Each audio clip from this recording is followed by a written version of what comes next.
Welcome to the July 2018 Star Wars News Roundup, where we cover all the major Star Wars movie, TV, canon, and gaming news from the past month. The biggest Star Wars news for the month has to be the return of the Clone Wars. The beloved series will come back for 12 more episodes on the Disney streaming service that I believe is launching next year. We can pretty much guarantee that the Bad Batch and the Siege of Mandalore will be covered, and I expect one more arc, probably the Crystal Crisis on Utapau. Since we're talking about Comic-Con revelations, a number of new books and comics were also announced. Master and Apprentice by Claudia Gray will tell the story of Qui-Gon Jinn and Obi-Wan Kenobi before the Phantom Menace.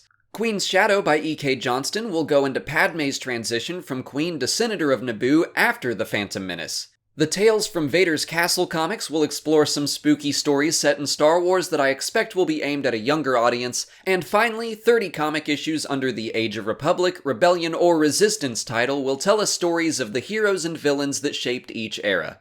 In TV news that isn't Clone Wars, Star Wars Resistance has been stated to premiere on October 13th in an official German Disney press release that has since been deleted. The episode, titled The Recruit, has the following synopsis. Resistance fighter Poe Dameron tasks young pilot Kazuda Kaz Ziono with spying on the First Order. At the time, little was known about the secretive organization and its strength. In order to fulfill his mission, Kaz travels to the space station Colossus, which is being used by many ships as a port to refuel and do repairs. However, there are also dangerous races taking place there. After Kaz bragged about his piloting skills, he is soon drawn into one of the races. We also got a blurry look at some of the characters in the show, including a red-armored TIE fighter pilot reminiscent of Cardinal from the Phasma book. My hope is that character is Cardinal and he just happens to be a pilot as well, but that might be wishful thinking. Moving on to Episode 9 news, it was announced that filming will begin today in London. All the major characters from The Force Awakens and The Last Jedi will be returning, along with Mark Hamill, Billy Dee Williams, and Carrie Fisher, who will be in the film using footage that was shot for The Force Awakens and then not used. I'm very glad to have Luke, Lando, and Leia officially confirmed for what could be the final chapter of the Skywalker saga. Kerry Russell, Naomi Ackie, and Richard E. Grant will also be joining the cast. Finally, the home release of Solo has been announced for September 14th on digital and September 25th for Blu-ray. There will be a number of featurettes on the making of the film and a set of deleted scenes, including Han and Chewie having a snowball fight.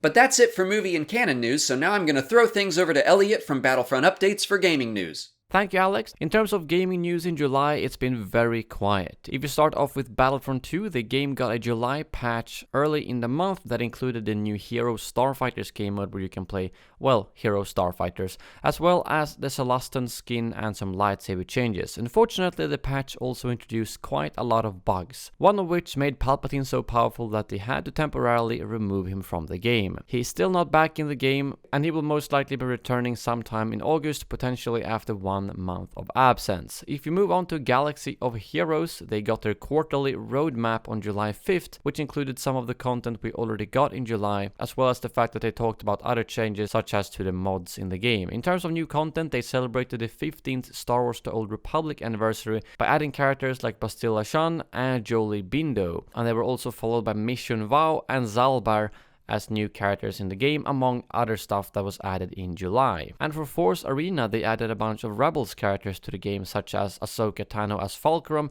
Rebel Rex, Gar Saxon, Imperial Super Commandos, and a couple of ships. But that's all for the Star Wars gaming news of July, so now back to Alex. Thanks, Elliot. If you want to keep more up to date with Star Wars gaming news every day, subscribe to Battlefront Updates, who provides daily videos about all Star Wars games, not just Battlefront. But that's it for July. The Star Wars News Roundup will return September 1st to cover everything that goes on in the month of August. Until then, please like this video, subscribe to the channel, follow us on Twitter, Instagram, and Facebook, and consider checking out our Patreon page. As always, thanks for watching, and may the Force be with you.